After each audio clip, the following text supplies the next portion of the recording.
Hi, welcome back to the Dylan Rounds case. Welcome if you're currently here in the live chat. Today we're going to be continuing the discussions. I want to read through two new news articles, see what they're all about, check for consistencies or inconsistencies, as well as continuing that forum page, see where we are from.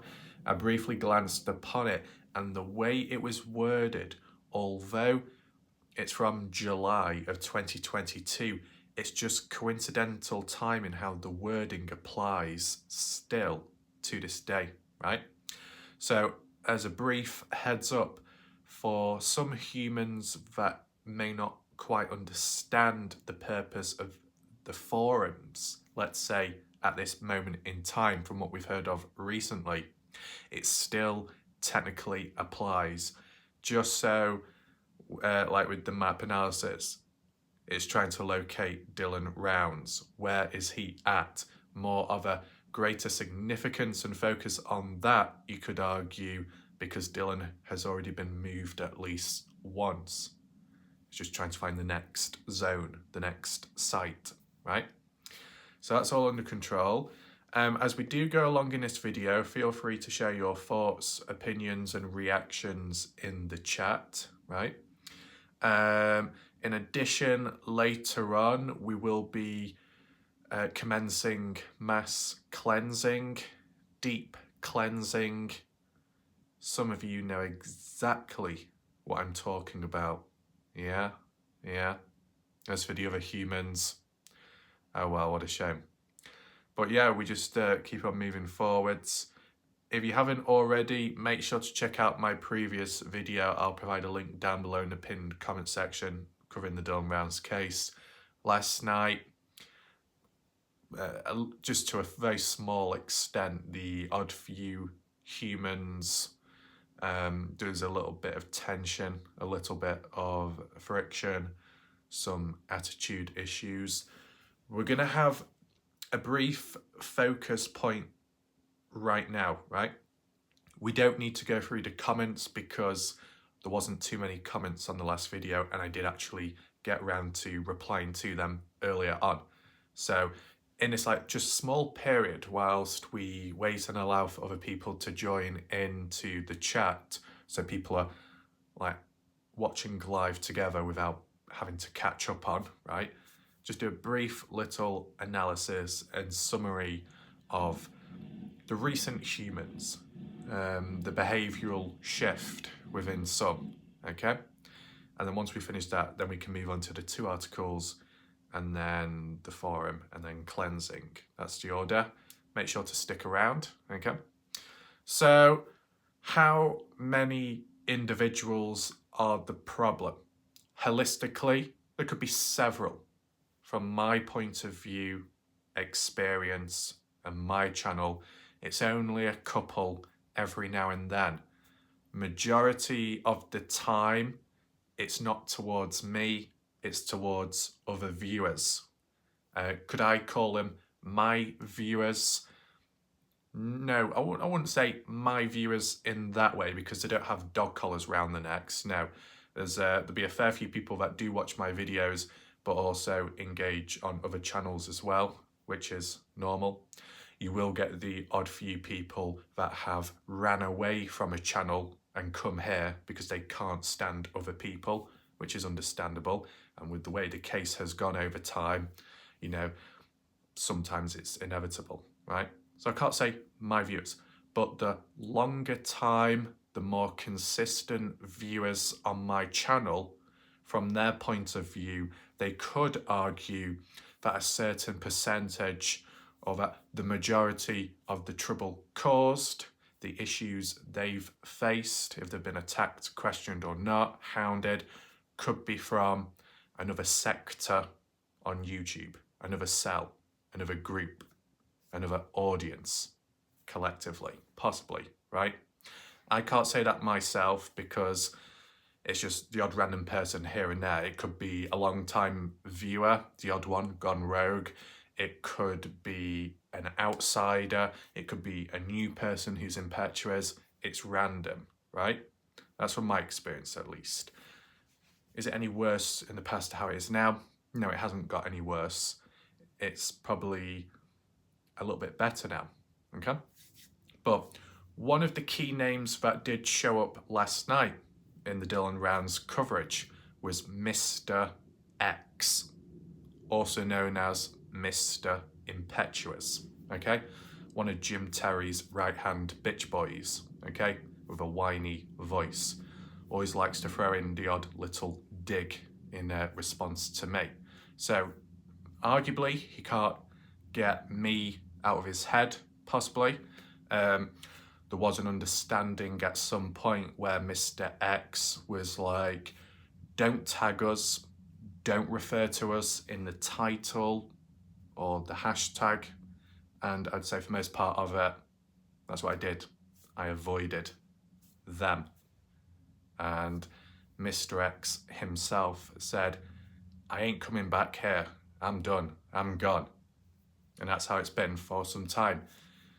Though recently, every now and then, he has popped in. And it's like, oh, why have you returned? Considering your outlook on things towards some humans out there, why have you come back? I mean, it's happened in the past. People that either have an obsession with me, a grudge against me, a simple disagreement, they can't stand me for whatever reason, they still come crawling back, right? And that's kind of what's happened with Mr. Impetuous. I don't know if he's come crawling back because he's still on his knees looking for loose change for the arcade machines or not, but he did show up last night. And of course, he had to whinge and whine a little bit, hence why he's called Mr. Impetuous. If any of you want to use that tagline, that nickname, feel free to do so.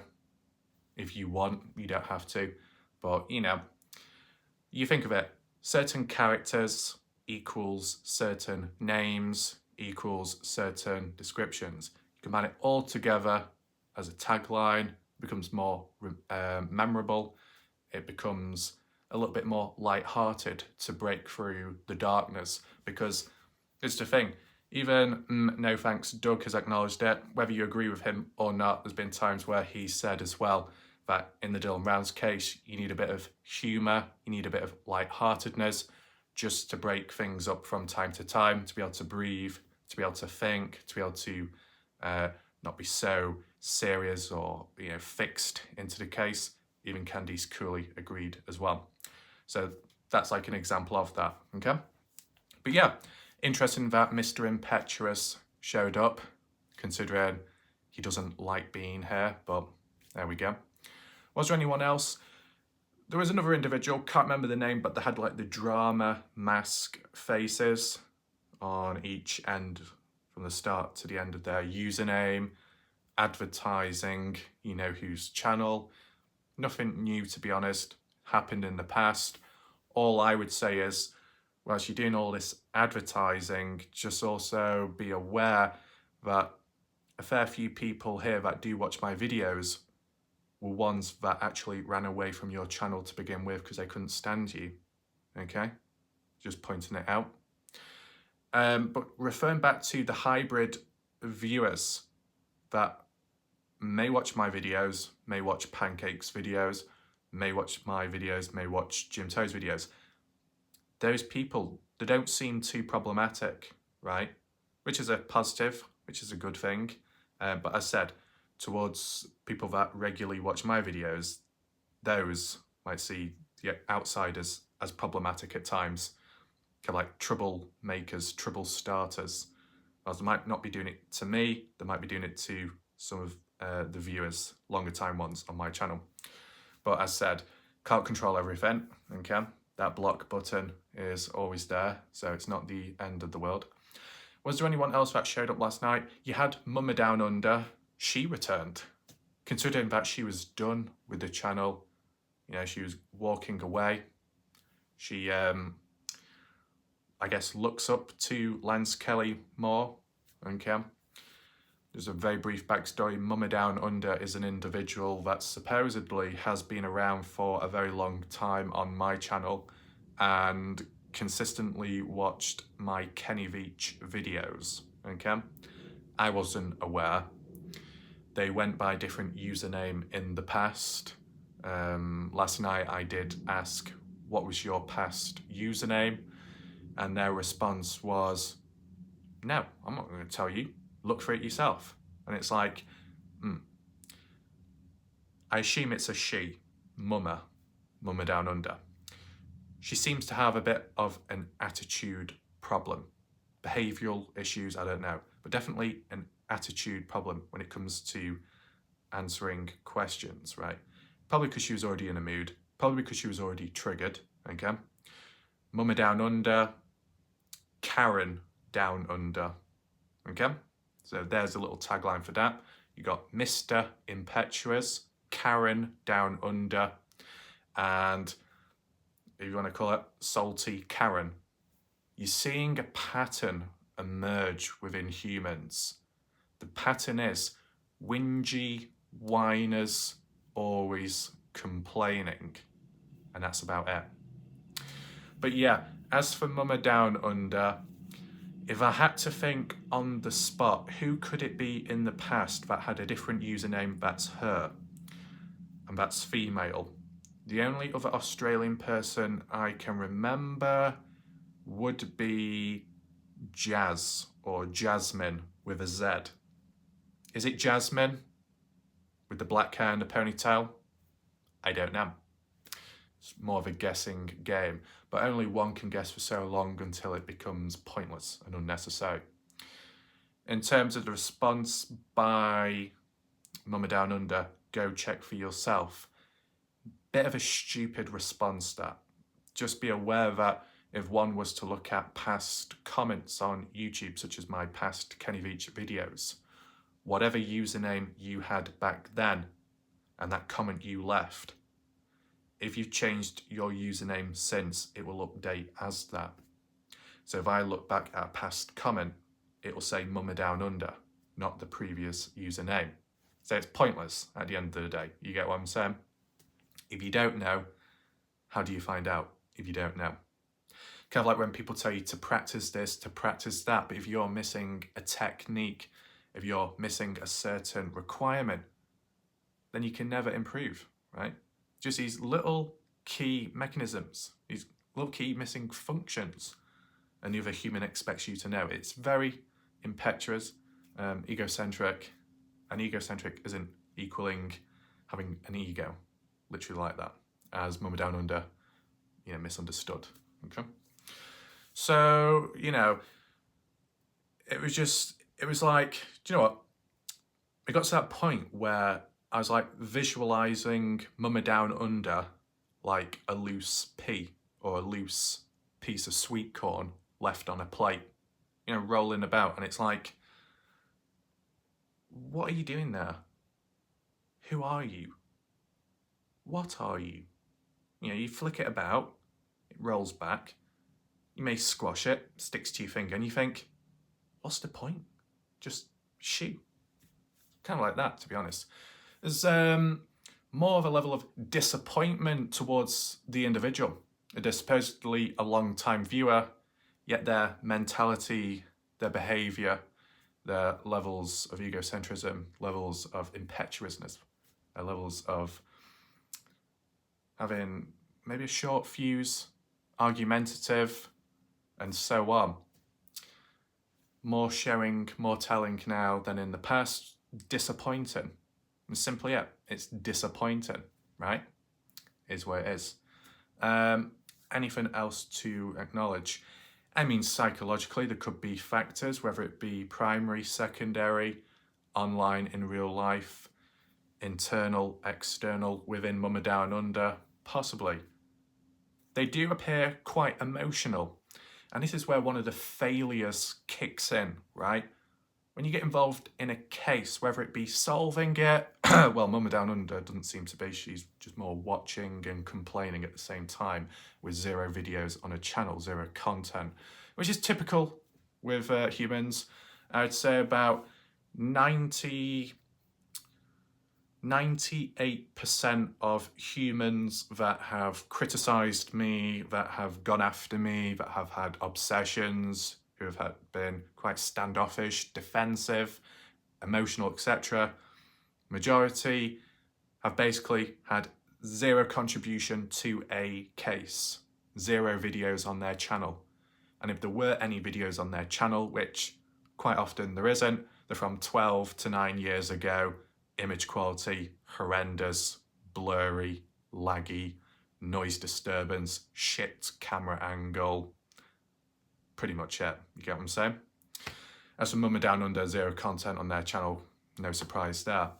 But returning back to the emotional state of a person, you get too emotionally invested in a case with a particular person or a particular investigator, that's where biasness kicks in. If anything negative is said about Lance Kelly, Mum Down Under is quick to defend Lance.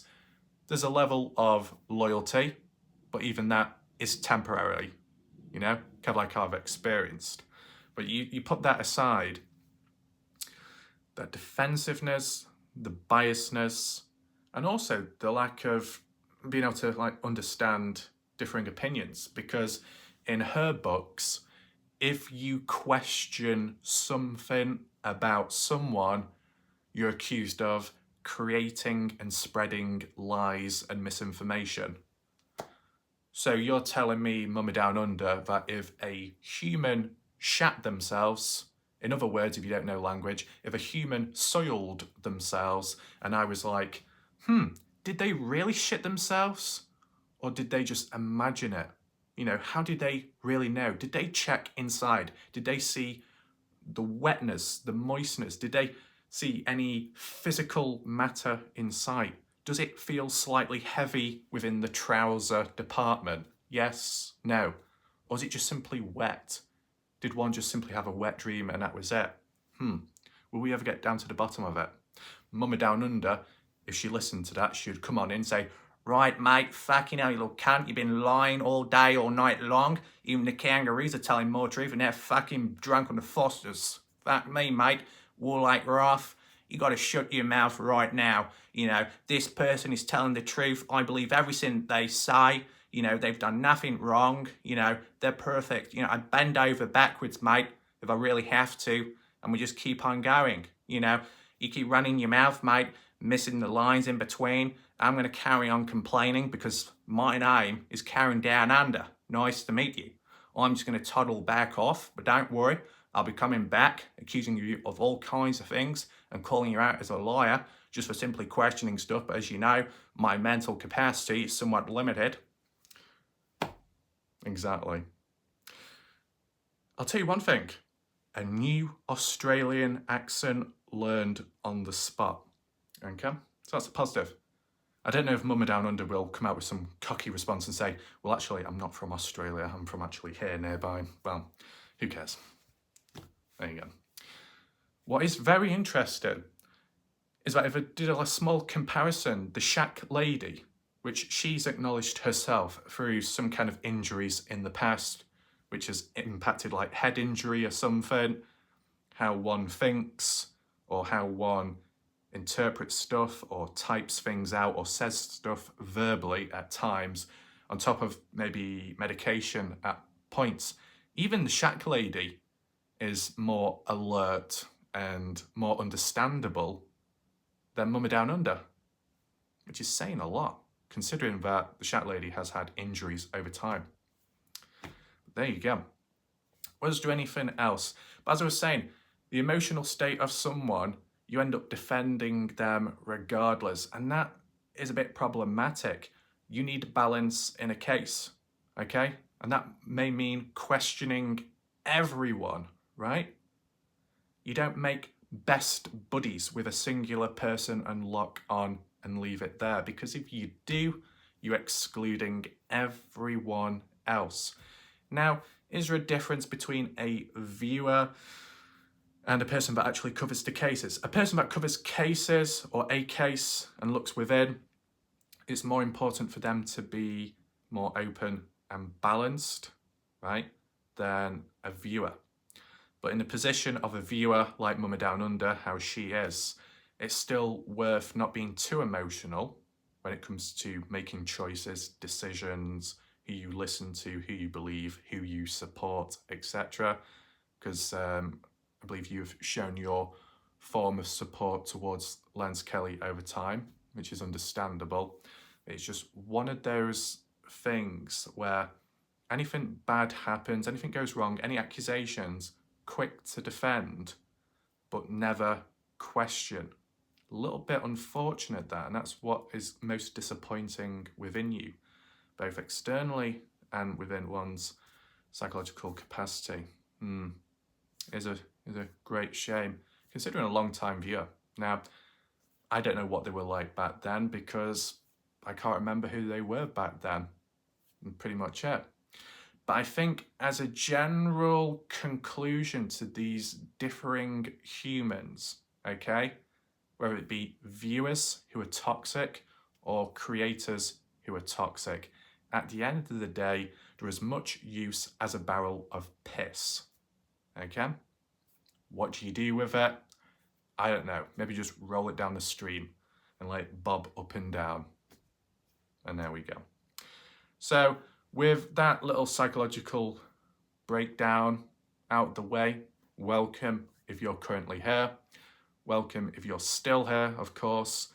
What we're going to be doing now is looking at two different articles about the recent news of the Dylan Rounds case. What I want to say as a heads up, there's a high possibility that what's said will probably sound very similar to what you've already heard, okay? You might be wondering, well, what's the point of looking at it then? Well, the main point is to establish consistency. We've looked at all the other previous news articles, or at least the ones I can have access to. We might as well continue that, see if there's any contradictions, if anything's strengthened, reinforced, if there's any talk about a backhoe with blood in the bucket or not. No harm in checking for that. And as well to see if maybe it's worded slightly different, where it's a little bit more understandable to some people when they read it, right? Because it's okay me saying, well, interpreting it as, well, that's actually means this means that. But for people to actually see it written on paper and explained clearer, they might believe it more. You never know.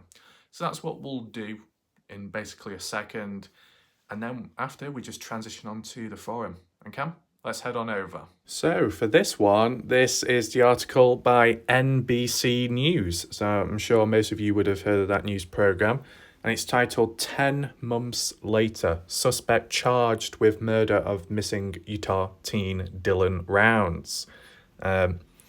Subheading, on March the 3rd, 59-year-old James Brenner, who is said to have been squatting near Dylan's property, was charged with the teen's murder.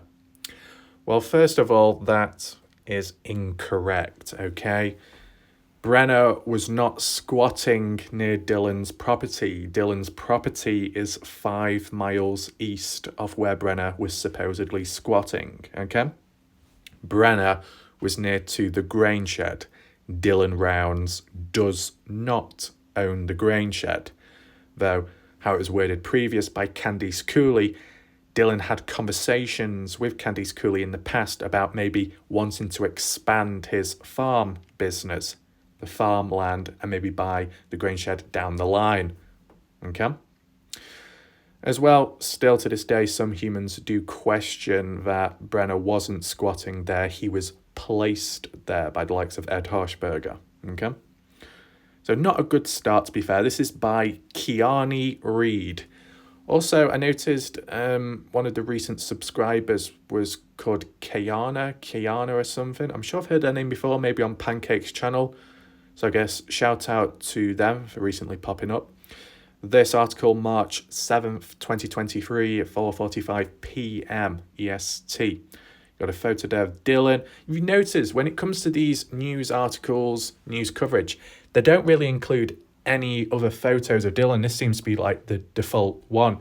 I'm sure there'll be other photos out there, you know, slightly more recent before his disappearance or just a different angle. Just very quick question. Regarding this photo on screen, as we've seen several times on the missing person posters, my thumbnails and articles, where was this photo taken and what was the purpose behind it? Is it like a formal photo at some kind of celebration? Does anyone know? Just a random question. Right, this one. Suspect has been charged with murder in the disappearance of Dylan Brenner. Okay. Dylan was featured in Dateline's Missing in America series in June 2022. Oh, okay. From at least my memory, I don't remember hearing of that. Do any of you? Missing in America series. So I assume if it's a series, it's on TV. I've never seen it myself. Has anyone seen the feature of Dylan? Part of me thinks that there was like an article or there was a website online by Dateline, because I think there was a few people on the Find Dylan Rounds Facebook page referring to Dateline, whether it be sharing what they've done, the coverage on Dylan, or if people were trying to contact Dateline and create noise and awareness about Dylan's case. Don't know which way round it was, but I'm sure some of you might remember it. It says, Dateline spoke with his parents, Justin Rounds and Candice Cooley. They said that Dylan grew up in Idaho but owned a farm in Lucin, Utah, that he purchased with his grandfather in 2019. He spent most nights living in his camper on the farm. Oh, wait. Okay. Interesting how this was worded, right?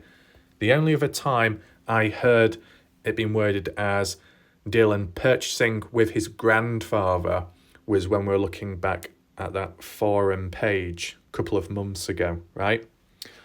But it's also good, though, that this, I guess, news channel, this news article is referring back to what's been officially said further back in the past by the likes of Candice Cooley. It's always good to see some level of consistency reinforced both by official and unofficial people within like a case. So that is a positive. Though the part where it says he spent most nights living in his camper on the farm, from at least my knowledge, that does seem incorrect and over exaggerated. And what Candice Cooley had said was Dylan wasn't living there. He was like in and out of the place, especially whilst he was doing his custom farming, and he was only really on site when he needed to. I think Ellen Berg may have worded it as Dylan was there like 3 months out of a whole year. I might be incorrect. Feel free to correct me if necessary, but short story is Dylan wasn't there 24/7. He might have stopped there over the odd night or two, depending what work he was doing, but he didn't like rely on living there because he did move about. He did visit grandparents, he did visit Justin, Candice Cooley's houses time to time. So yeah. Up to now, this article is getting a few things wrong. So, on Saturday, May 28th, 2022, Dylan spoke with his grandmother on the phone from the farm. That was the last time anyone heard from him. Okay. By Monday, May 30th, Candice Cooley reported her son missing. Okay. On July 7th, 2022, Box Elder County Sheriff's Office announced that then the 58-year-old James Brenner was considered a suspect in Dylan's disappearance. Okay. According to June 2022 court documents, Brenner was squatting in a trailer located a few miles away from Dylan's property. Would you call it a few miles? Well, it was 5 miles. It's more than a few. Dylan's mother, Candice Cooley, told NBC affiliate KSL in July 2022 that at one point Brenner lived on Dylan's property where he helped him bale hay.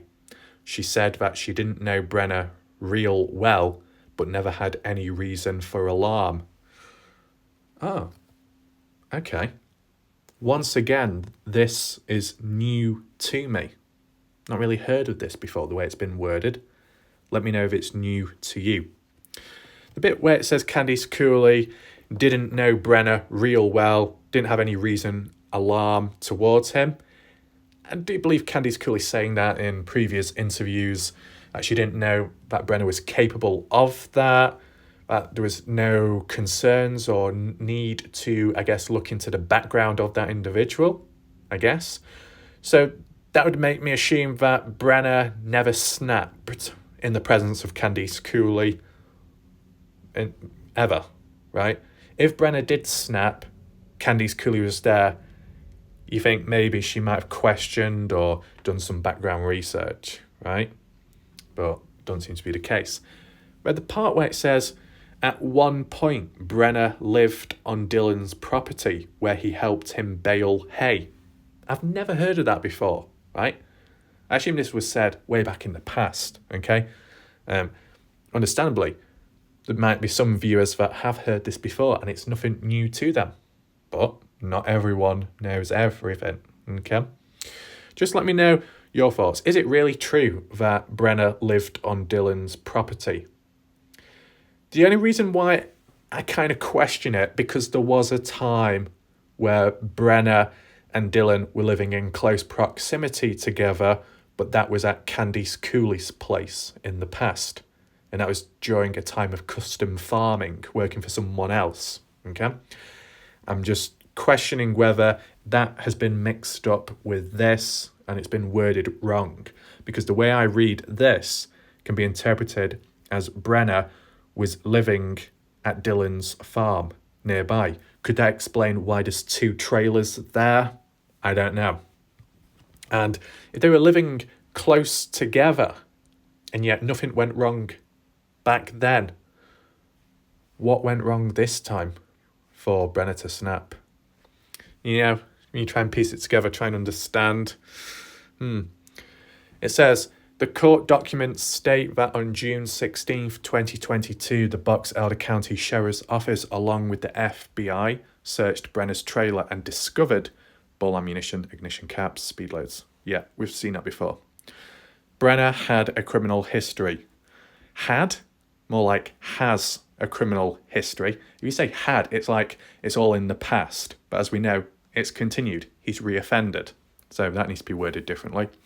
As detailed in the June 2022 court documents on May 21st, 2012, he was sentenced to 33 months in prison after having been convicted of being a felon in possession of a firearm, the documents state, and I believe that the firearms were taken from him, so he couldn't get them back after.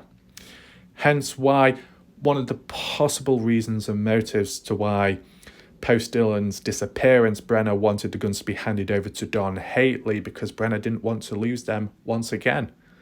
But I guess regardless, he's lost them, as well as his horse, as well as his trailer, etc., because of what he's supposedly done.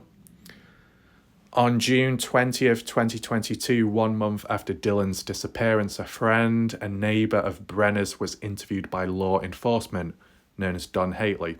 The documents state that the neighbour told officials that Brenner brought 3 black powder guns over, residents asking to keep them safe. Yep.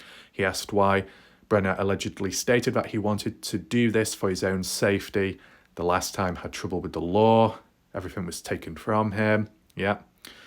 Brenner also allegedly brought the neighbour a .22 caliber rifle, which was stolen, taken from another trailer, which is supposedly Ed Harshberger's, from what Kurt Wadsworth has said in the past. If anyone wants to contest that, feel free to do so. Then, a few days later, Brenner was charged with 3 counts of felony use of a firearm by a restricted person. Okay? You know what it says? Use of a firearm. Does that mean actually firing it or not? Can anyone explain that? The use of a firearm. Is the use of a firearm different to just simply being in possession of a firearm? Are there 2 different charges? Can anyone explain that? Because if it's saying that it's been used, then what did Brenner use the firearm on? Is that basically confirming that Brenner shot Dylan? I'm just thinking of like how it's worded here and how it was worded in the past. That's all I want to know. It goes on to say, and just last week on March the 3rd, Brenner was charged with criminal homicide, aggravated murder, and abuse or desecration of a human body in the Dylan Rounds case. The probable cause statement lays out the evidence against Brenner. Okay. Let's see if it's consistent, this. It states that during the search for Dylan, deputies discovered a pair of boots belonging to Dylan nearby. You notice how it says in brackets Dylan, so they're already confirming that the Dylans. One boot had a blood stain that DNA analysis confirmed belonged to the victim, Dylan Round's blood, in addition to DNA belonging to Brenner, fingerprints. It goes on to say that Dylan's phone records also show movement on the day of his disappearance in the same area that Brenner was squatting, and near to the grain shed too. Deputies were also able to locate Dylan's phone. According to the probable cause statement, Dylan's phone last pinged at Lucin Pond in Utah, and a search of the pond led officials to discover his phone. Yep. In the statement, officials said a digital forensic download of the phone was conducted and led to the discovery of a time-lapse video with a time stamp taken at the time of Dylan's disappearance. The video showed Brenner with bloodstains on his arms and shirt, and he is cleaning a gun. The shirt Brenner was wearing in the video was analysed and Dylan's DNA was found on it. I don't know if it will say it further down, but the police were able to get a hold of Brenner's shirt when they were looking for his trailer, I believe. Okay. The bit there where it says time-lapse video with a timestamp taken. The time, the date, the year, the month, all of that, which can be found in the info about section of a particular video. You can do it on iPhone these days. You click on the I button, information of it. Does anyone know the time? The actual time of this video? Was it morning, afternoon, evening? You know, that'd be interesting to know. And the bit where it says digital forensic download just sound a lot deeper. Is digital forensic download deeper than simply cloning a device, what Candice Cooley did?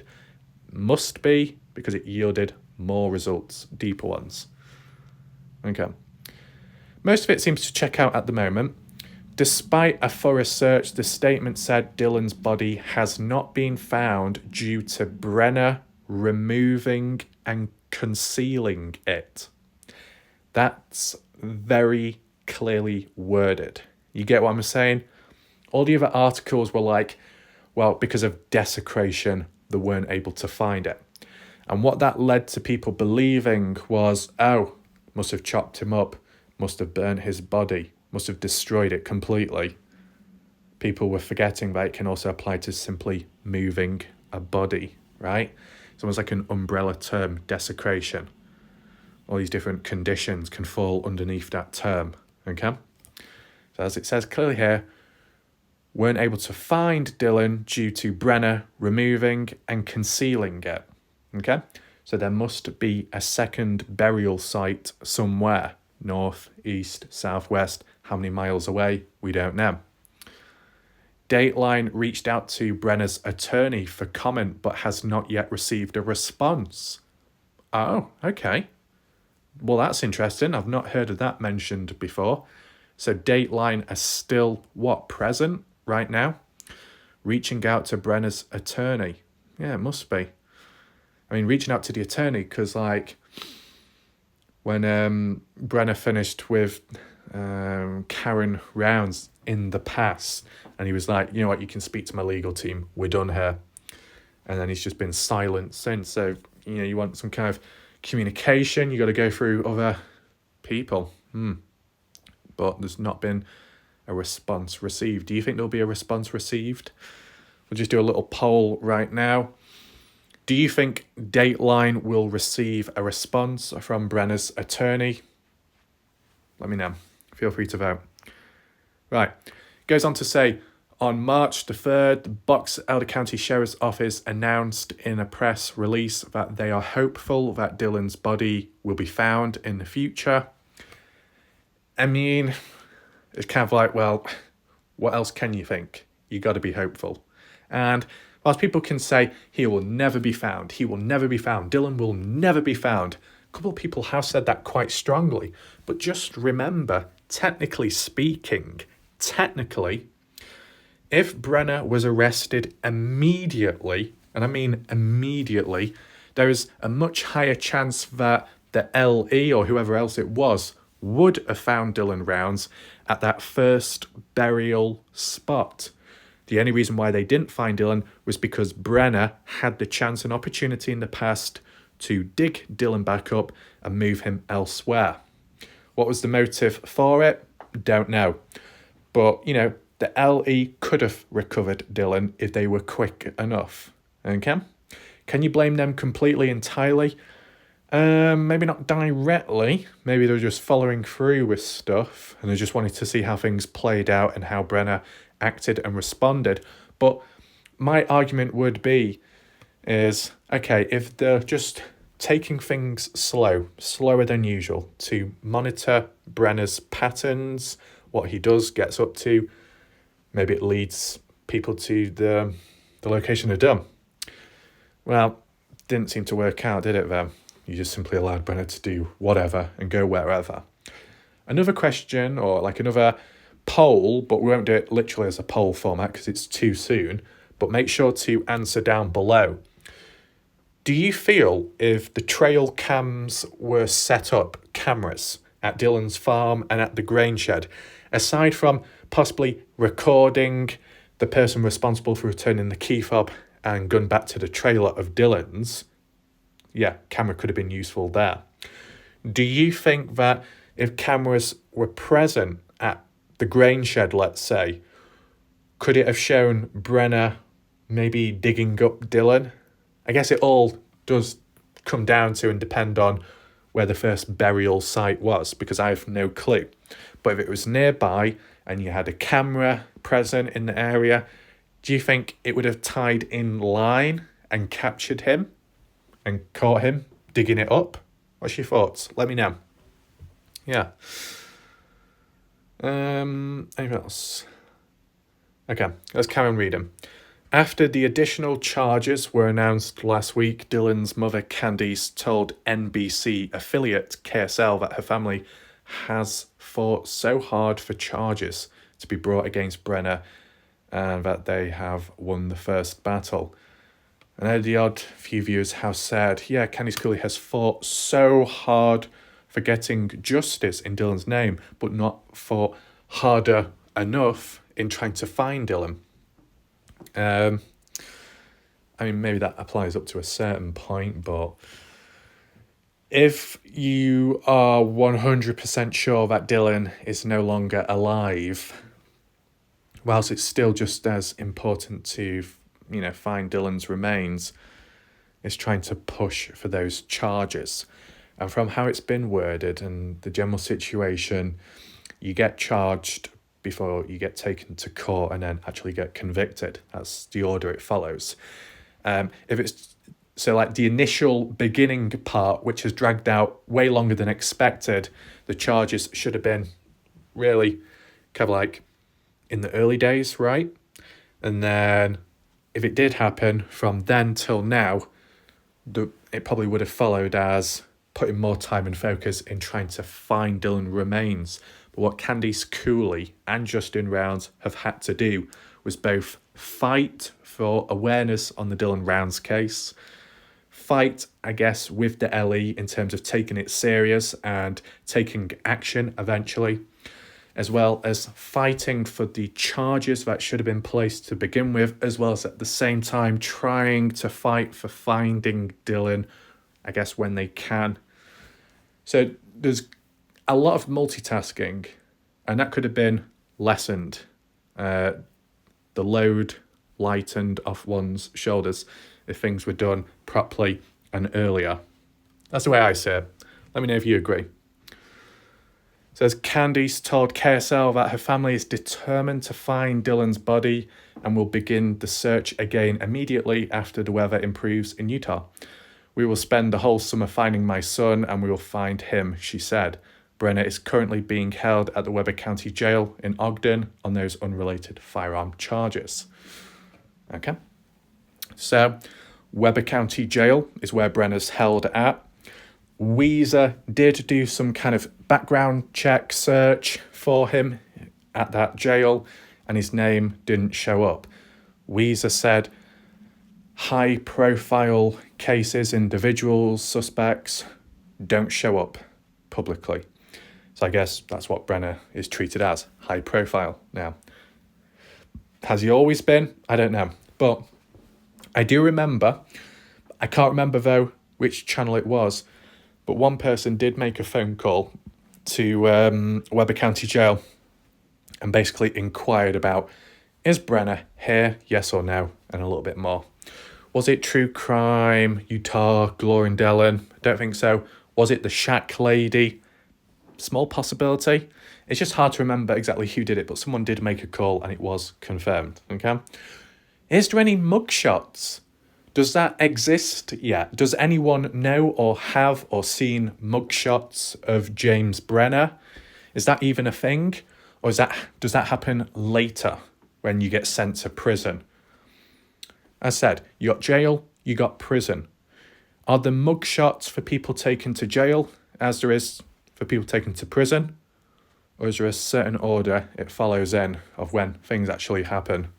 Let me know if you know, because one of those things where in the UK, jail is kind of like prison, prison's kind of like jail. You might get these like temporary holding cells or simply just being in custody, but I think it's because of the wording and terminology is different from the UK to America, just like how many other dodgy words have mashed up, meaning one thing then the other, okay? It looks like we've reached the end of this article. I will acknowledge there was a few interesting points there, more to do so with backstories about Dylan Brenner, which I've not really heard of before. I don't know if it's entirely true or not, but I guess the latest bit of news, I would say, is about Dateline reaching out to Brenner's attorney for a comment and awaiting a response. Not heard that before, have you? Okay. So let's move on to the next news article and see if it says the same thing or anything else new. Right, so we're on the next article, and this is like by Crime and Law or Law and Crime, a Dan Abrams production or something. Slightly different website we're taking a look at here, but we'll just see how it goes. Titled Man Charged with Murdering This 19-Year-Old Utah Farmer Who Disappeared Last Year. I mean, it's already incorrect by saying this 19-year-old. This, as if the person below. Well, they're not a 19-year-old, they're a 20-year-old now. You get me? Let's see. Authorities have yet to find missing Utah farmer Dylan Rounds, 19, but they have now claimed that evidence shows a man murdered him and hid the body. James Brenner, 60, was charged Friday with aggravated murder and use or desecration of a human body. Right, okay, so already reading this, it's a little bit dodgy, the language and wording, okay? Yeah. I mean, it's instantly, dropping into the current situation. But the saying that Dylan Rounds is 19. He was previous when he went missing, but he's 20 now. So this article isn't exactly relevant the way they've worded it. They say, but they now claim that evidence shows a man murdered him and hid the body. Well, a man. Well, it's Brenner. Why are you not using the name James Brenner or Jim Brenner? Surely you know who is responsible or supposedly responsible, who has been charged, and you're not including the key name here. That's unfortunate, that. It does say James Brenner after it, but they should have just mentioned it to begin with. Shows evidence that Brenner, right? Would have been clear. Saying that Brenner's 60 years old. Well, out of all the other articles, it's stating that Brenner is 59 years old. Is Brenner suddenly 60-year-old? I just thought he was 59. Like, at the time of Dylan's disappearance, Brenner was 58, right? And then fast forward some months on, turned 59. So he should still be 59 years of age. So they've got that wrong. Says, was charged Friday. Yeah, true, back then. With aggravated murder. Yeah, so that checks out there. But it's just the way it's been worded, this. It goes on to say, Brenner was first named as a suspect by deputies and the FBI last July, but no charges were immediately filed at the time. Brenner was already being held at the Weber County Jail on an unrelated federal firearms case, officials said. He remains there as of Monday, records show. Wait, hold on. Weber County Jail on an unrelated firearms case. Wait. Yeah, I guess it's just the way it was worded. It was almost like it was worded as Brenner was already at Weber County Jail at the time Dylan went missing. This is what I mean. I can't stand this language and wording, okay? So kind of ignore that. It's a bit of a mess. In quotes, these charges come after a difficult and extensive 9-month investigation by Box Elder County Sheriff's Office and are supported by the information that has been gathered and evidence collected, said the Box Elder County Sheriff's Office. The evidence supports that James Brenner is the only suspect. Although the remains of Dylan Rounds have yet to be located, we are hopeful that they are found in the future. We express our condolences to the family of Dylan Rounds. Okay, so this seems to be quoted by Box Elder County Sheriff's Office. Is it true there? These charges come after a difficult and extensive 9-month investigation. Well, technically, the only reason why it's been difficult and extensive is because Box Elder County Sheriff's Office made it difficult and extensive by delaying resources, by not supposedly having the right people or the right equipment there at the right time, by not making immediate charges, arrest to begin with, by, that type of stuff. So, a little bit biased the way this is worded, but, it's to be expected in a way, because if it's by Box Elder County, they're not, Box Elder County Sheriff's Office, they're not going to be, criticising themselves. Not many humans do that. Most humans will defend themselves and try and minimalise maybe things they've done wrong, right? That's natural. Let's move on. Rounds was last seen in Lucin, Utah, near the Nevada border in late May 2022. Authorities and family previously said. Relatives said he moved out to the area to live out his dream of becoming a farmer. He purchased cheap desert land to get started, but disappeared after his first crop. What? Hold on. His first crop? Now, the way it's been worded by Candice Cooley, he's been out there for like 3 years or so. And out of those 3 years, he's had 2 to 3 successful crops. So why is this saying he's disappeared after his first crop? That seems incorrect, right? It goes to say his boots were found yards from his grain truck. Yards from his grain truck? It's not yards, it's over 100 yards. Not 1 to 2 yards, you plum. Oh no.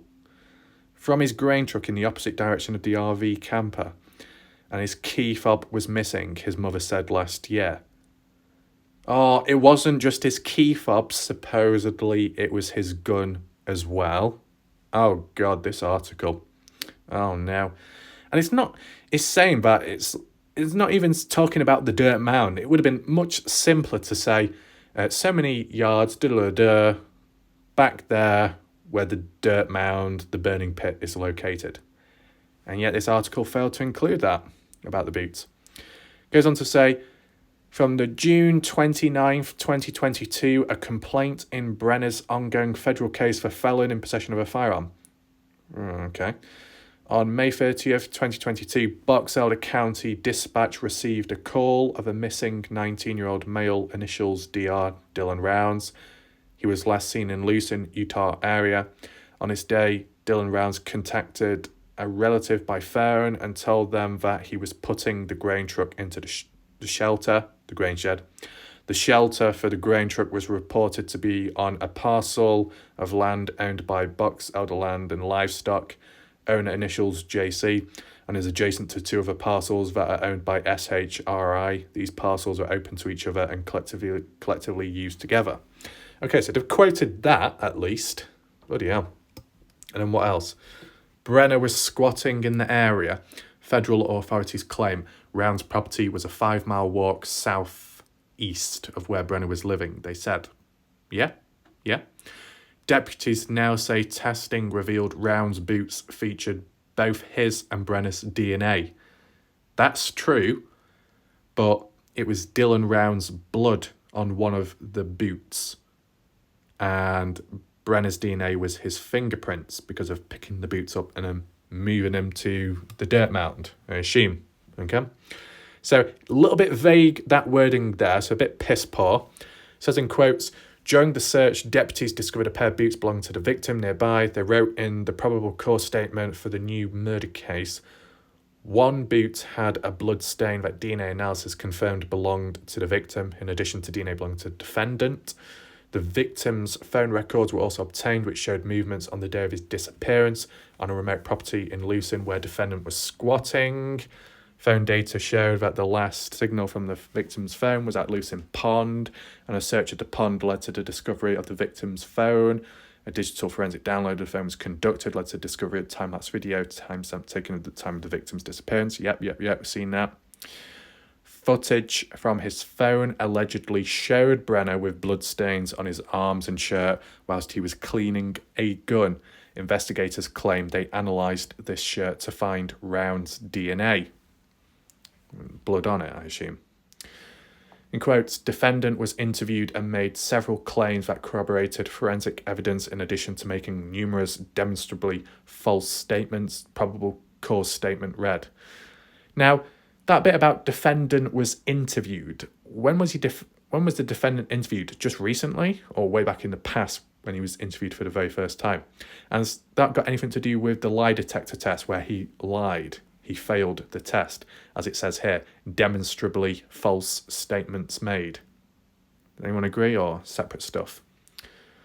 Federal authorities said they and Box Elder County deputies searched Brenner's trailer on June 16th, 2022. In quotes, during that search, ball ammunition and ignition caps found. Photographed trailer. Items not seized at this time. Box Elder County, they wrote. There was no muzzle load of firearms located in the trailer at that time. Okay. Several days later, a friend, Don Hattley, I should say, a neighbour of Brenner identified only as DH, said that Brenner asked him to safekeep.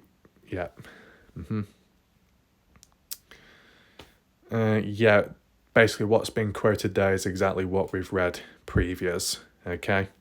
You can read it yourself just for a few seconds, take it in, and then we'll move on. Okay. Goes on to say the FBI said they interviewed Don Hately again on June 21st, 2022. This time he said Brenner brought him 22 rifle. Yeah, seen that.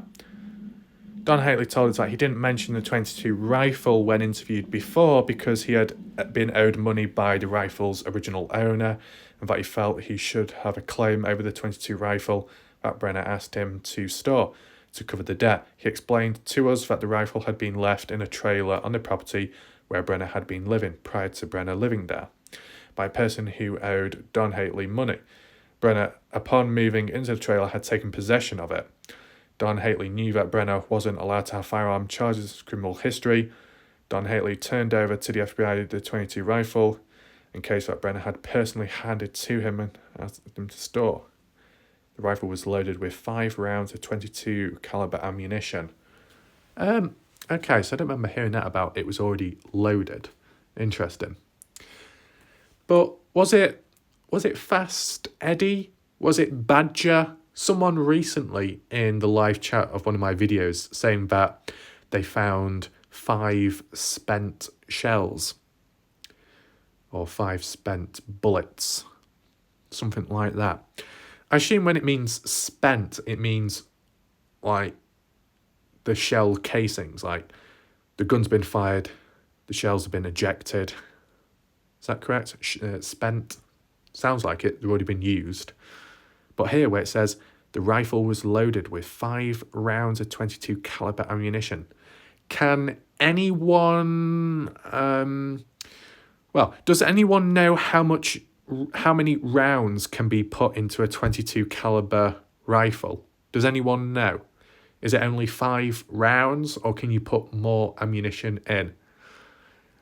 The reason why I'm asking that is because let's say you could put a total of 6 rounds into the rifle and 1 bullet was missing because only 5 was found in it. Then you could say that, oh, maybe that missing bullet was used on Dylan. Just saying. Okay? Anything else? Yeah. Investigators claimed to recover items including a muzzle loader, various ammunition, gunpowder. Brenner's trailer done June 21st. Yep. Previous felony convictions of Brenner, 33-month prison sentence, May 21st, 2012, felon in possession of firearm. Yep, that checks out there. Yep. Gregory Fabrace, Brenner's attorney in the firearms case, declined to comment when Law and Crime reached out. Brenner had pleaded not guilty in the federal firearms case.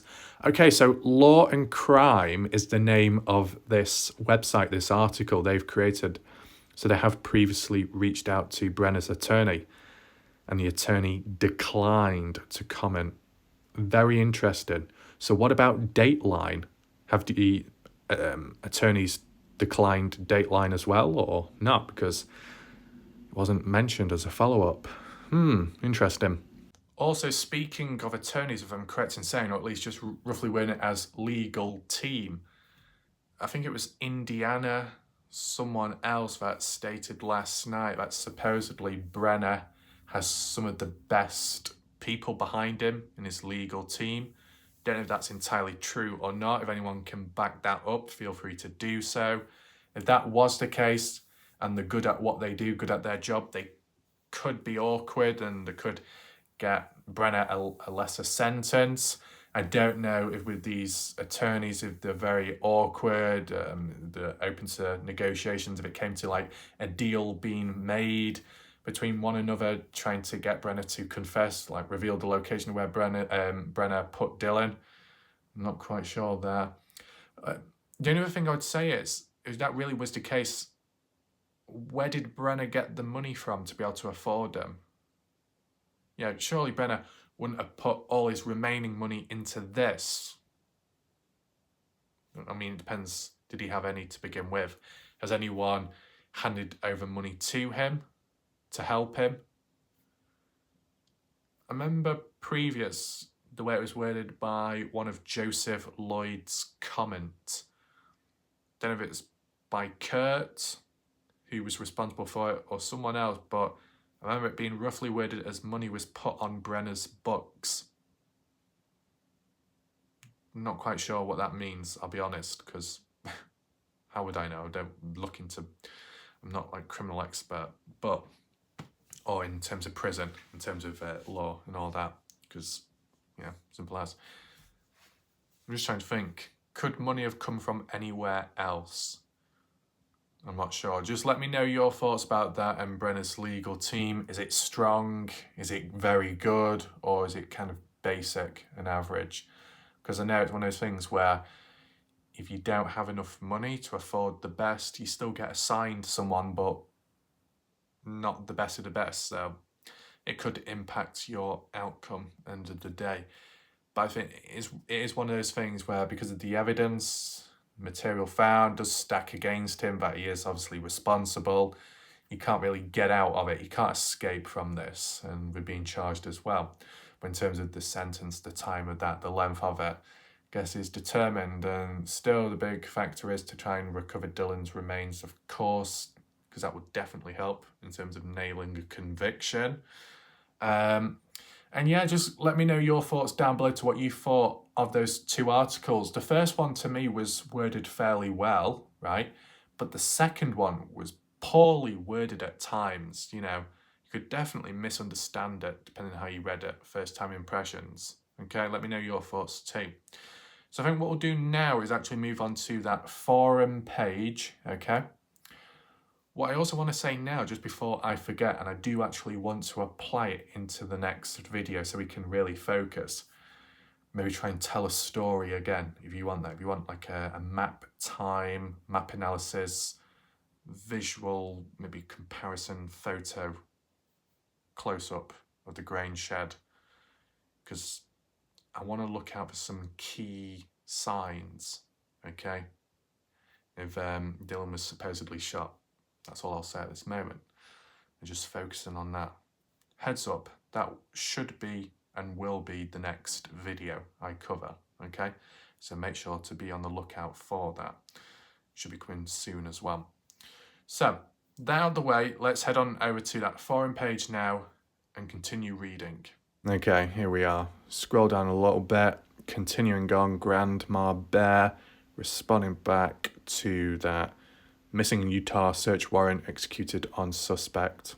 I guess Brenner's trailer and what they found there, the bulk ammunition, black powder, firearms, yeah. Right, so it says, said they found nothing related though. Whilst the shovel's pickaxe might have seemed promising, it'd be pretty stupid to bury a body and leave the tools right there. Not like the man didn't have any time. They didn't arrest him right away by a long shot. True. Okay. So if you wonder what Grandma Bear is responding to, it's actually that search warrant of Brenner's former place of living, his burnt down trailer in Montello. Okay? So that's what they mean by they found nothing related, right? And I do remember hearing that. They found nothing. They had the resources. They used all the equipment they could. They had the dogs, some ground penetrating equipment, and yet didn't find anything. When Lance Kelly went post investigation, Lance Kelly did document that there was like poles in the ground and tape, so shows what they've cornered off or checked, dug up, and yet they didn't find anything. But there's always a possibility that maybe they did find something, but they couldn't say it public, right? There's always that small possibility. Yeah. And the bit where it says, not like the man didn't have any time, they didn't arrest him right away, that's true. And from the looks of it, because of that, that's why Dylan was moved, hence desecration. And to be honest, I kind of predicted it as well in a way. I was talking about the possibility that Dylan was removed elsewhere. I almost said it was like a halfway house. Bury Dylan temporarily on the day and then move him afterwards. Now, did it all happen in the same day? I mean, Dylan being killed and then buried may have happened all on the same day, but in terms of being moved elsewhere, that could have occurred a later date, right? If we know the motive behind why Brenner did what he did, moving it, removing it, it could also explain to when he did it. If it was because he was worried because of the presence of people searching, then it was a few days later. If it was on the same day because he had a change of mind, then I guess he was just being extra cautious.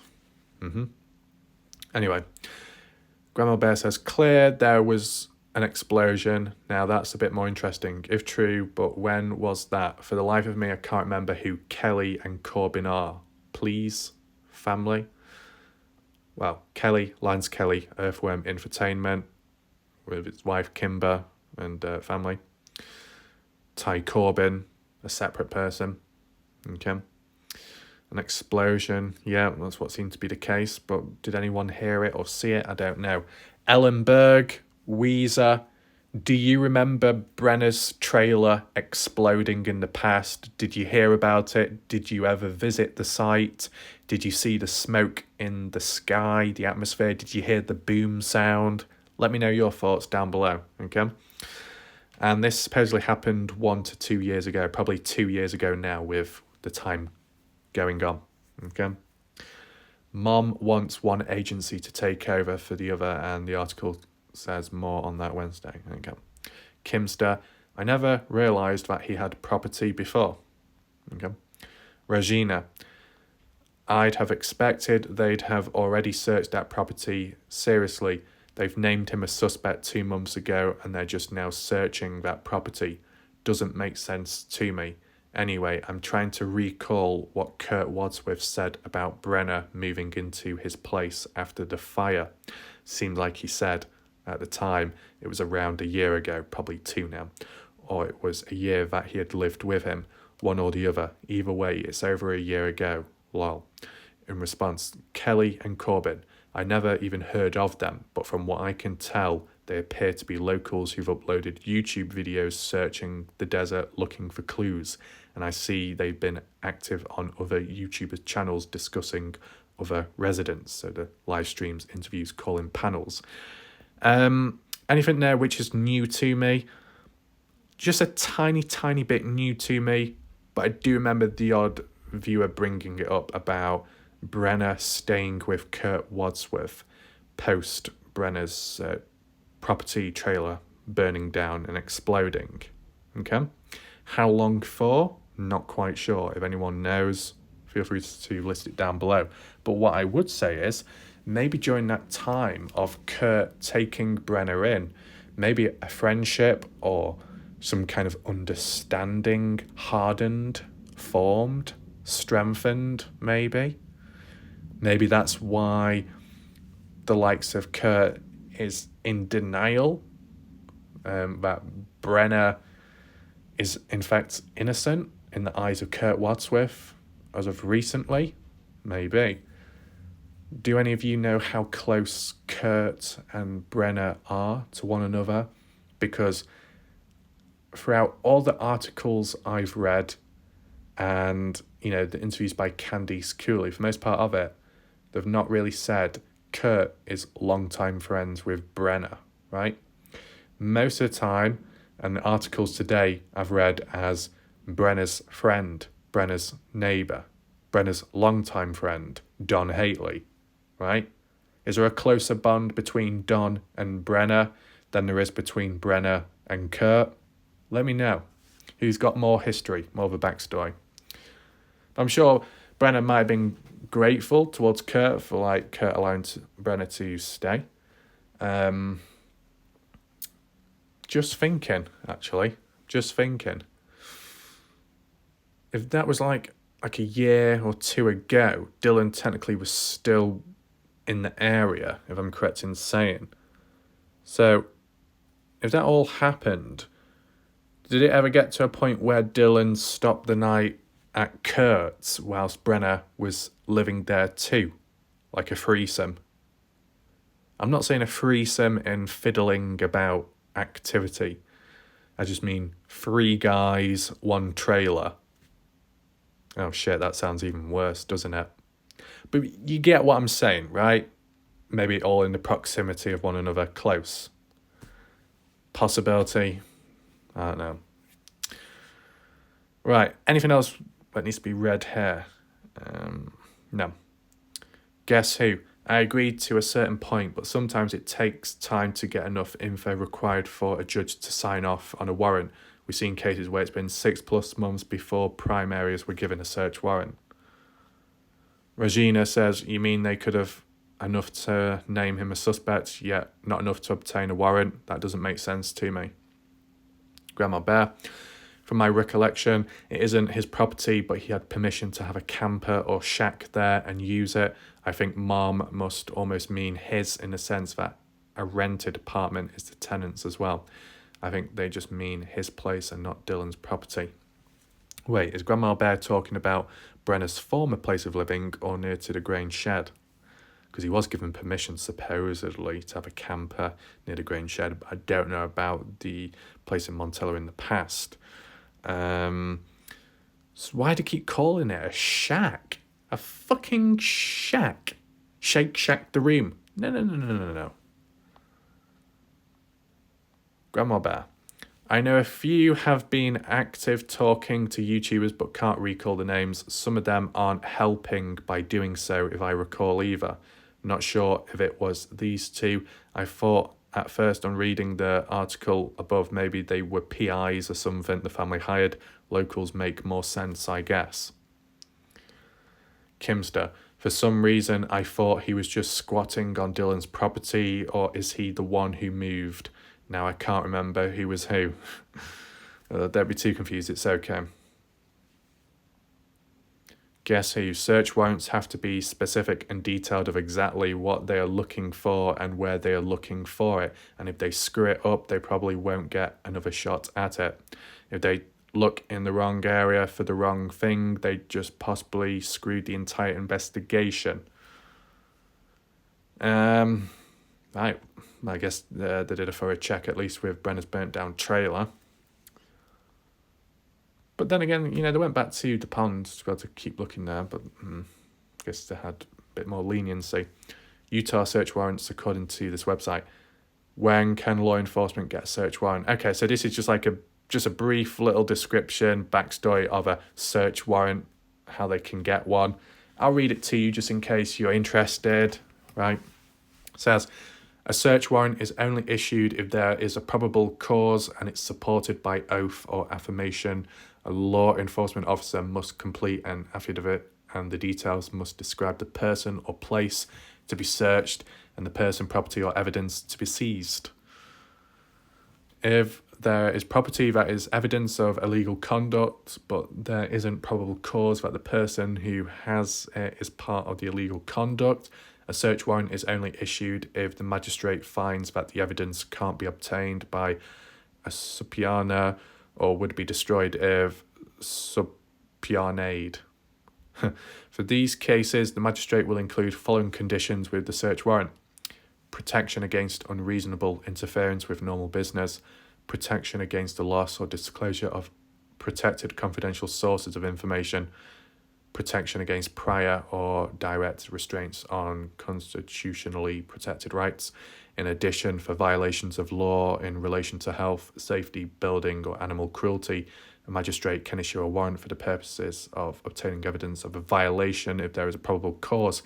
As for animal cruelty, weren't they talking about some kind of search warrant at Lance Kelly's place, or an attempt was made? Has that got something to do with Lance's latest live stream video where he was talking about being stalked and maybe to do with Ty Coleman being responsible for that? I said, not really looked too much into it because it's not directly to do with Dylan Rounds. It's more to do with outsider disputes and disagreements, which has led to slightly darker pathways, I would say. Okay. Anyway, can officers seize my property with a search warrant? If the following is true, your property can be seized by law enforcement during a search warranty. Probable cause to believe your property was unlawfully acquired or is unlawfully possessed, has been used or is possessed for the purpose of being used to commit or conceal the commission of an offence, is evidence of illegal conduct. Okay. When can search warrants be served? Officers have 10 days to serve a search warrant after it is obtained. Generally, the magistrate will specify that a warrant can only be served in the daytime. Daytime is considered 6 a.m. to 10 p.m. Interesting, which means you could still be searched at an inconvenient time when you are still asleep or going to bed. Okay. If the magistrate determines that the property to be searched is at risk of being concealed, destroyed or damaged, they may issue a search warrant that allows for a search at any time, day or night. Okay. Well, that was worth reading. Kimster, law enforcement has to be very careful when executing a search warrant. We've all seen how cases get thrown out of court over and over due to an error in possessing a warrant. I mean, I guess at the end of the day, the way this case has gone with the progress and route to trying to get a conviction of Brenner, well, at least recent time being able to successfully get Brenner charged with Dylan's murder. Kenny's Cooley talking about the LE, how they've handled the case, how they've messed around with stuff, delayed things, how they themselves have accidentally got rid of evidence, such as the vehicle data as for Dylan's pickup truck and some other bits and bobs in between. It's gone quite well considering, right? It's not been thrown out the book, it's not been thrown out the window, it's still ongoing, despite it being a bit messy. So that's at least a positive you can acknowledge. Anyway, what does it say there? She who must not be named. They had already searched the trailer where Brenner was squatting. It appears this search was a different property. True, it was. Elko County Sheriff's Office assisted the Box Elder County Sheriff's Office with the search warrant Monday on a parcel of land owned by James A. Brenner. They were hoping to locate information that would lead to the location of Dylan Rounds, Utah farmers. Okay. Brenner has been the focus of the investigation for several weeks. He was described as a squatter. He was a family friend that lived in a trailer about 5 miles away from Rounds' home.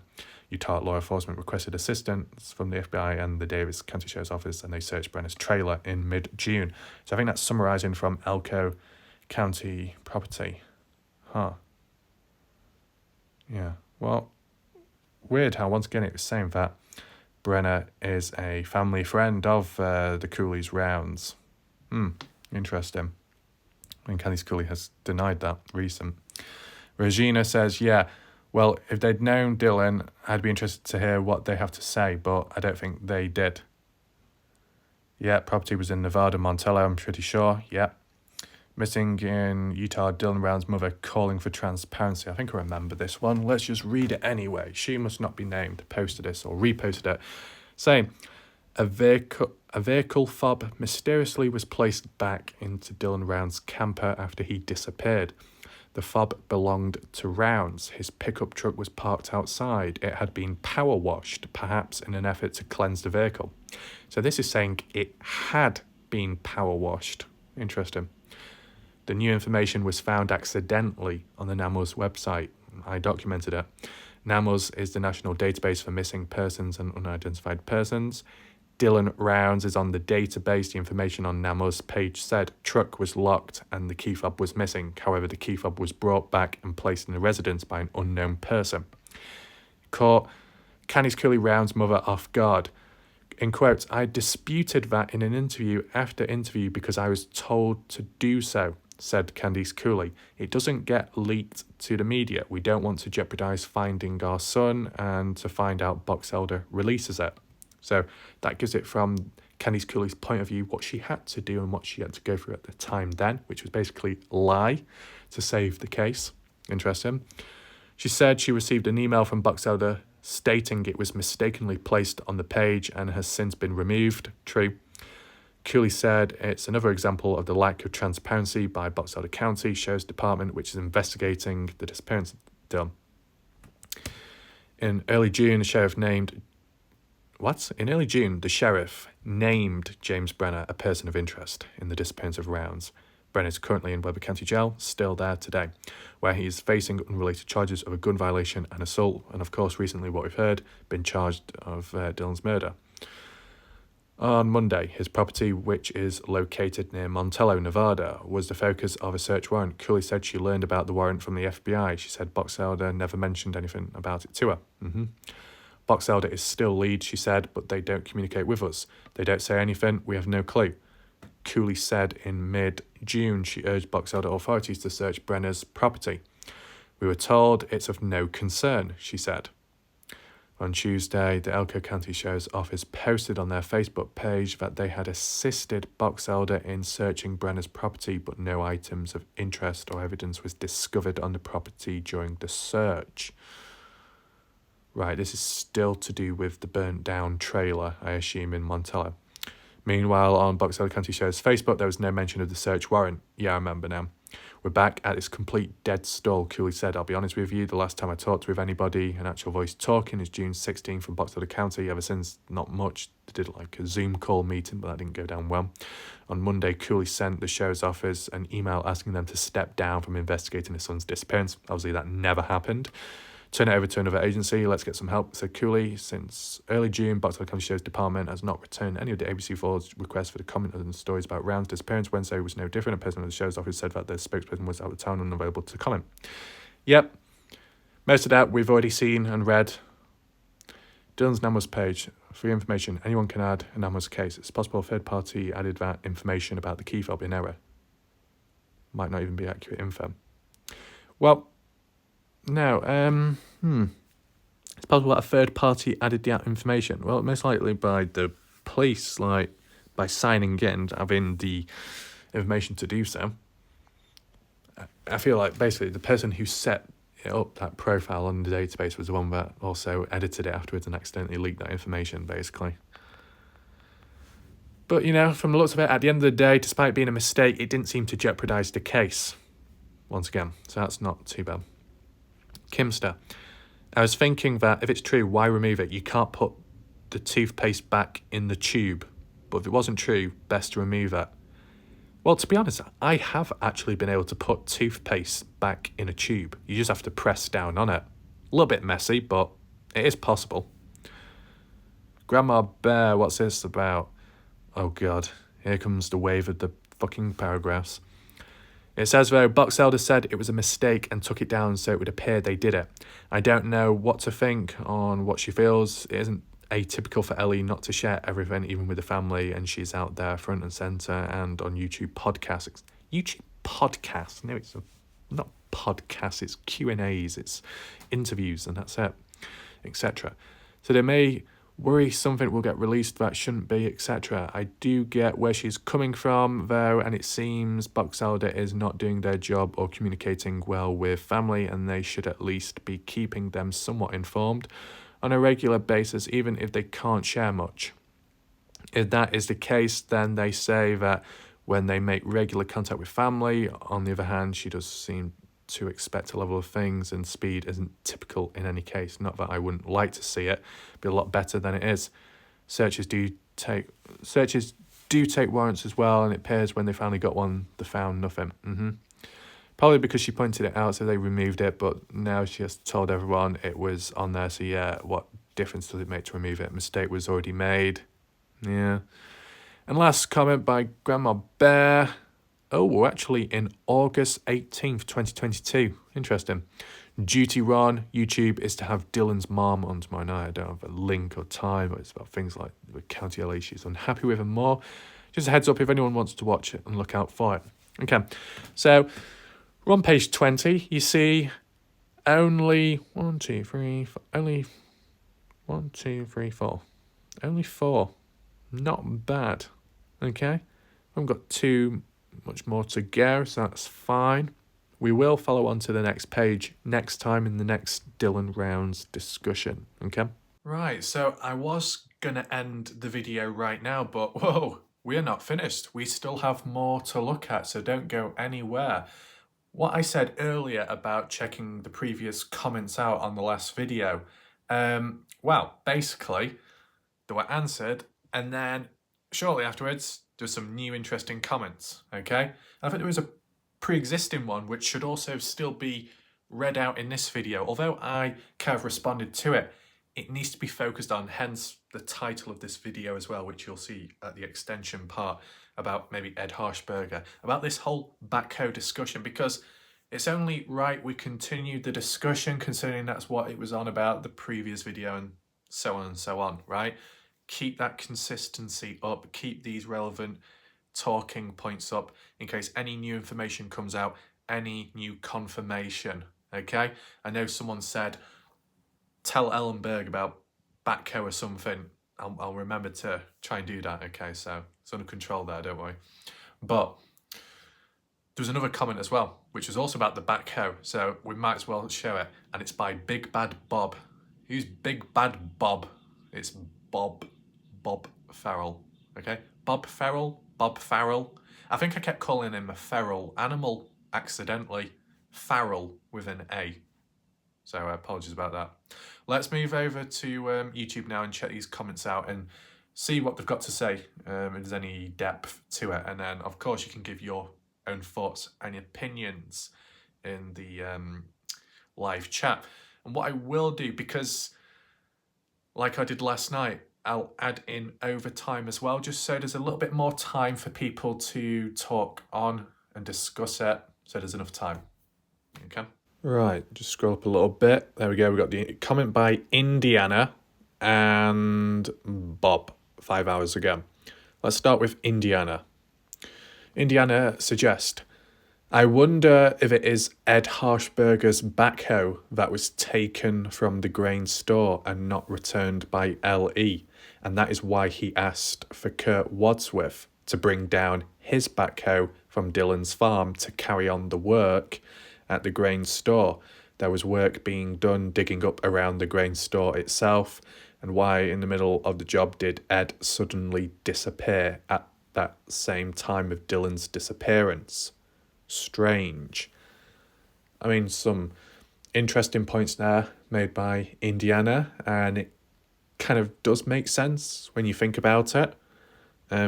What's this? Ty Corbin. Okay, Ty Corbin showed up 33 minutes ago. Oh, it's a good thing we've checked this now. He says, if Lance Kelly said there was blood on the backhoe, why does he keep searching mines and caves? More clickbait like the word bones. Now, this is interesting, right? People have called out Lance Kelly in the past for searching around cluelessly, aimlessly, but the same has been applied to Ty Corbin as well. Let's not forget that. And yes, they did part ways, done their own independent separate searches. But where's the focus been in more recent time? Have more people been calling Ty Corbin out for just randomly searching about, or Lance? Do you know what? I'll try and understand this. I'll try and make sense of this situation, okay?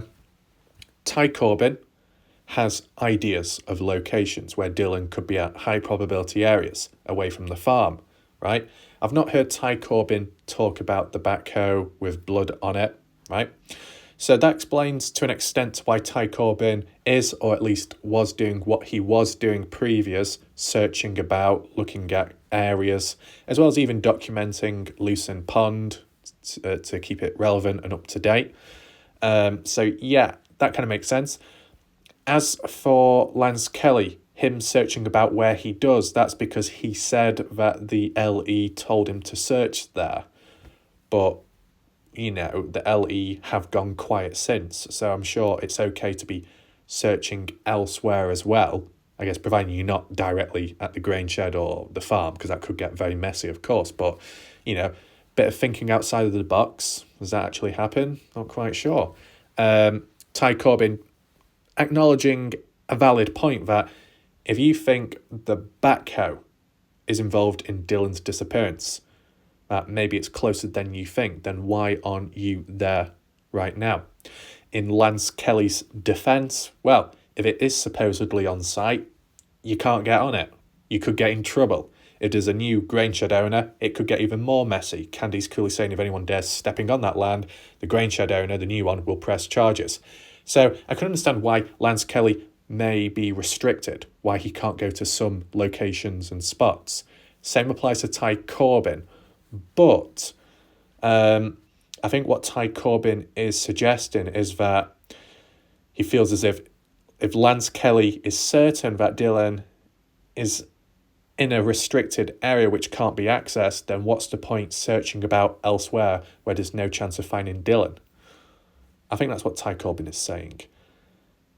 And then really the only explanation line you could respond with there, if that really was the case, was, oh, well, I'm searching about in areas where Dylan won't be at, but I'm doing it because I need to, because it's my channel, because I get stuff from doing that. You get what I'm saying? That's really the only response you could come out with. Because Ty Corbin, from at least what I know of, correct me if I am wrong, but from what I remember, Ty Corbin has not talked about Dylan being directly on the farm. Ty Corbin been talking about external areas, places the LE supposedly hasn't suggested, right? So even if Ty Corbin was wrong that Dylan isn't here or isn't there, but that's just what he believes in. And if you believe in something, then to an extent, that's kind of a positive, right? You're going here, you're going there because you believe Dylan is at this spot. There's a difference between believing someone's at this spot and searching, in contrast to someone who kind of thinks that it's elsewhere, but instead I'm going to search in random areas just for the sake of it, just so I can keep making videos. Yeah, you kind of get what I mean. Now, does it apply to me in this case? No, right? The most important two focuses in this case, right? The two most important focuses in this case for me is keeping the case alive and keeping it relevant and alive for as long as possible and as valid as possible, right? Because, as I said previous, and people will be able to refer back as a witness, is that I said if it did get to a certain point where things may have been solved, resolved, hopefully it can be explained publicly, so it's not as if I'm continuously making videos which are completely pointless, but I'm unaware of the actual truth, and then it makes me look bad when I'm trying not to, you know? But on the more obvious surface is, regardless of whether the case is solved or not in recent time, if I ever got to a point where there is absolutely nothing left to cover, absolutely no more material, absolutely no more map analysis, if it ever got to that point, I do not strain out or force out random videos left, right, and centre at that point, because if I did, I'm no better, right?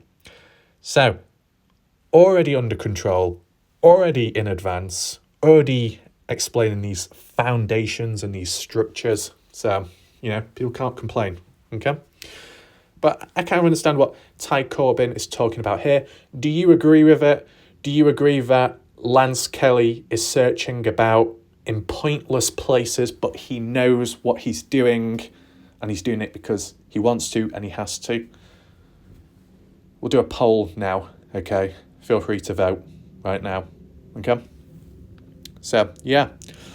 I mean, referring back to the main part of this, Indiana's comment, I wonder if it is Ed's backhoe. First of all, can we confirm whether Ed Harshberger has a backhoe or not? Like, Ed supposedly has a trailer near to the grain shed. Does he use it? No, not from the looks of it. Was there a gun in there, supposedly, explained by Kurt Wadsworth in the past, and that's why Brenner got a hold of it, the .22 caliber rifle, and then passed it on to Don Haley post Dylan Rand's disappearance, right? So, if we can confirm at least that Ed Harshberger owns a backhoe, or at least once owned a backhoe, that's a starting point. That's where foundations can be laid, not literally, and work from there, okay? Could have been taken away if that was the one with blood on. As I said, it's never really been talked about by police or Candice Cooley, so I don't know if it's because it's ultra important information and I can't release it public, but then again, as I said, talking publicly about that Dylan Round's phone video recording of Brenner with blood on his arms, sleeves, and cleaning the gun seems pretty important to me, and that could be released public, so why can't the backhoe? You know, follows the theme of blood, so why not release it public? That's what I want to know. Why is it so secretive, you know? How is the backhoe more important than actual video footage of Brenner caught in the act? You know what I'm saying? I'm not saying that we need photos released or video footage of the backhoe. Just simple confirmation officially. That's what really does help, okay? It's lacking at this moment in time.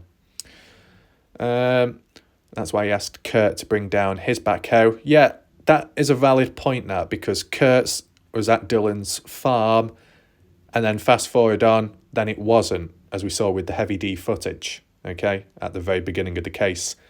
And then a few months on, it moved to the grain shed to carry on work at the grain store. So carrying on work at the grain store, was that because genuine maintenance or work needed to be done in the area? Or was it finalising disposing of Dylan or redisposing of Dylan? What's your ideas of that? Let me know. If it is just simply to do with reburying Dylan around the grain shed or the outer side of it, I just feel like the drones would have checked for soil disturbance, surely. I mean, we've seen those mounds of dirt next to one another on the right-hand side of the grain shed, behind the backhoe. I guess that's what caused it, the backhoe.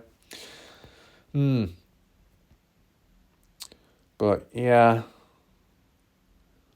I mean, with Indiana saying that in the middle of the job, did Ed... and why in the middle of the job did Ed suddenly disappear at the same time of Dylan's disappearance?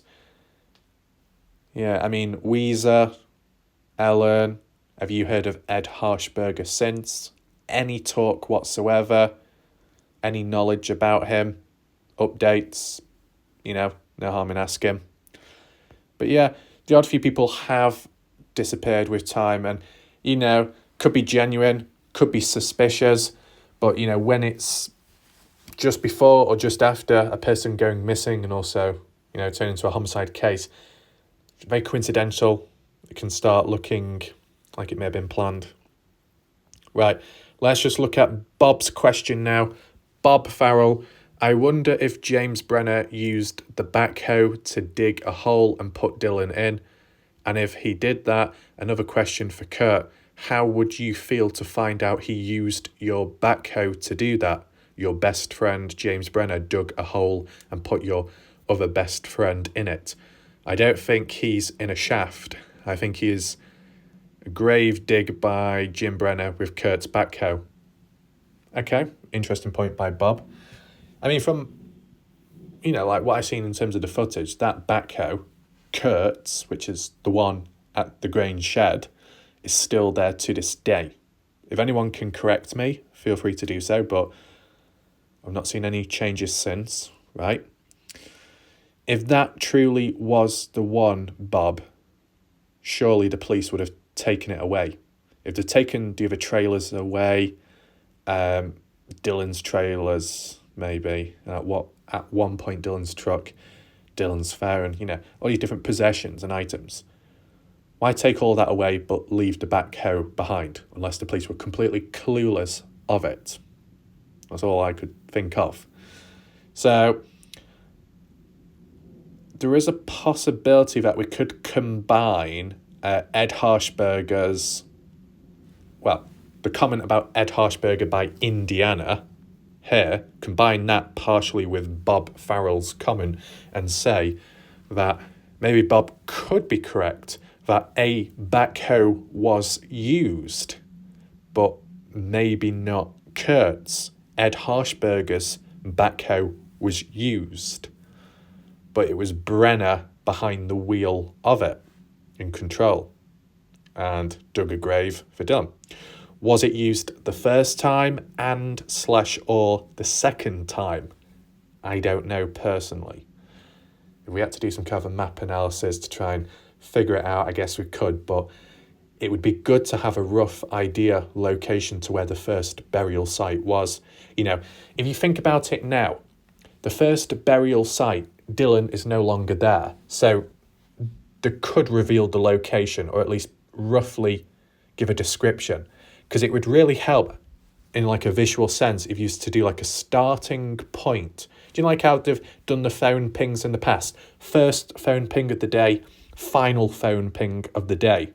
It'd be good if they said, here is roughly the radius of the first burial site where Dylan was originally placed and then desecrated, taken away. So you could put a marker down and then maybe do a radius and maybe guesstimate exactly which direction and the mileage from the next burial point. If the first burial point is near to where there's heavy equipment, machinery, and stuff like that, then there's opportunity. You could guess and say, well, if that's the case, then some of that machinery, which may no longer be there, you never know, could have been used for this first burial, or more so after, was used to digging back up, hence the blood, trying to scoop the body out maybe, and then take it elsewhere further afar, where it's less likely people to go and check, right? It'd just be really helpful if we had a rough location of the first burial site, because it's kind of like, well, what can go wrong? They've already checked it. They've already seen that Dylan's not there. So, like, if you did give the location, then it's not that bad. But I guess if it is on site near the grain shed or Dylan's farm, then could be a little bit messy, right? So, okay, the main focus is finding Dylan Rounds, of course. But I think some sub questions and things to continue discussing is about the backhoe, whether it does have blood or not, whether it has been used at some point or not, which one it is exactly, okay? And as well, the original burial site. So you can almost like start from the ground and then work your way around. I mean, did the wash, or a wash, which was investigated during the final push before winter, did that yield any success? Because it was never really spoken about, was it? So maybe that silence meant there was progression, like at that point, that early on. Is that it? Okay, so some interesting comments there. I want to know your thoughts as well in the chat. Whilst you are chatting away and discussing your thoughts and opinions about what's been spoken of just then, which was quite interesting, like with Ed Harshberger, etc., I need to fulfill that mass cleansing, as I said at the start of this video, okay? Some of you know, others will be introduced to it immediately, okay? And it can coincide with if there was any resistance, any drama tonight, but more so, this is more to do with from last night, okay? So it's time I whip out the whip, okay? The original one. It's that bent that it's almost forged in shape. Whether you know or not, this whip has many memories upon it. It almost talks to me, like sings to me. Oh, whip, you're so smooth still, despite all this. You know, your skin, you know, considering what it's been through, the hardships, wow. Hello? Oh my God, is it calling to me? I mean, it's calling to me. Hello? Oh yes, hello, Mr. Whip. Hello, Mr. Wrath Matrix. You know, what needs doing? Oh, yeah, the holy whip, mass cleansing, mass blessings. Okay, so, you know, if people want to throw or splash, let's word it more appropriately, if people want to splash their blessings right now, feel free to do so, okay? We talk about, oh, the blessing train is coming, choo-choo. No, it isn't, man. It's gonna fucking derail in a second or so when this whip hits the ground, man. Yeah, fuck all transportation. There's no hope in that right now. Stony Wheelby, you better pull on over now, because if not, you're gonna get a flat tire. And I'm not talking about the sheer fucking weight or mass in the car that weighs it down, man. I'm just talking about the force and velocity of this whip, because it's about time cleansing takes place. Exactly. Obviously, very quickly as well, if you're very confused or disturbed and you more so want to hear about the Dylan Rounds case coverage, latest talk and information, i.e. like this video title, make sure to rewind back to the beginning and catch on from there. It's all under control, okay? As for the other naughty people, as for any rats in the chat, or whatever else in between, cleansing right now. And this might be my first official mass cleansing whipping with the red robe. It's been a long time. So wearing this robe might add on 50 resistance, 10 agility, 5% speed, and maybe some other unknown things. Okay, come on, boy. Oh yeah, come on. Yeah. You feel it raw? Yes, raw. Exactly. Yeah, you want to get fucking whipped? Yeah, you like the whip? Or you like it really slow? Yeah, what a good choice. You want it overlapping one another? Oh, you very experimental individual. Look at that. Oh yeah, you want it split. You want it split like you want it to. Yeah. Yeah, it doesn't work that well, does it? Don't worry. Let me take control of the whip, not you, because I know you're not that experienced. Come on. Yeah. Oh yeah, you feel that fucking whip? Yeah, really nice recall. Oh my God. Yeah, fucking take it now. Fucking take it now, man. Come on, big boy. Yeah, you think you can do it? You can take it harder? I don't think you can, man. You want to prove it to me? Yeah, you're going to be a good individual. You prove it to me right now? Yeah, take it right now. Oh my God, the whip's got caught in my trousers. Yeah. Yeah, come on.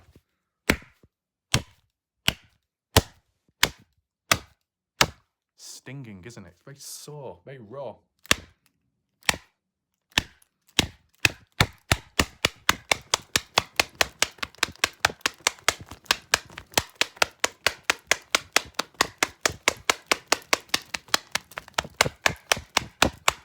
Ooh, Yes, you weren't expecting that, but that's what happens when there's mass cleansing. Have you seen how it's just completely been decimated? It's been annihilated, this poor whip. What a shame. What a shame. But as said, there's always consequences if you misbehave. And I'm very aware some will misbehave on purpose because they know exactly what's going to come after. Isn't that right, Tara? Exactly. Shh. So, to be honest, do we need an overtime? Yeah, to be honest, oh my God, it's like remnants of the belt all on the side of the fucking windowsill. Oh my God, it's deteriorating. That's not good. Right. So I think we'll leave it there, of course. We'll see what happens next. Time will tell. If there's any breaking news or updates, we'll follow with that. But I've already got a video idea in mind for the next one. We are returning back to the grain shed. Okay, so be ready for that. Be on the lookout for it. And yeah, thanks for watching. I'll see you next time. Goodbye and good night for now.